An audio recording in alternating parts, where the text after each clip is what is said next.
Ya kumpirma sa dia si Dr. Mila Belho, el presidente del Western Mindanao State University, kay si Rugasan Miswari, 21 años y residente de Barangay Tumaga, estudyante del Universidad saka el curso de Ingeniero.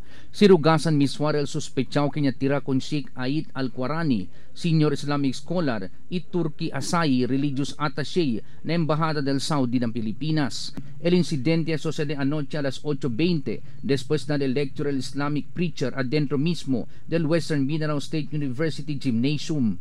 Na mismo tiempo se pasa el apelo el presidente del Western Mindanao State University para cooperar con la autoridad de la escuela. Pero según hace sila todo el manera para poder prevenir semejante incidente na futuro. Y ordena también si Dr. Mila Belho con el security personnel para hacer puerta al seguridad y chequeada na entrance de la escuela y vehículo ta entra na universidad. Gilbert Manuel, Dateline, Zamboanga.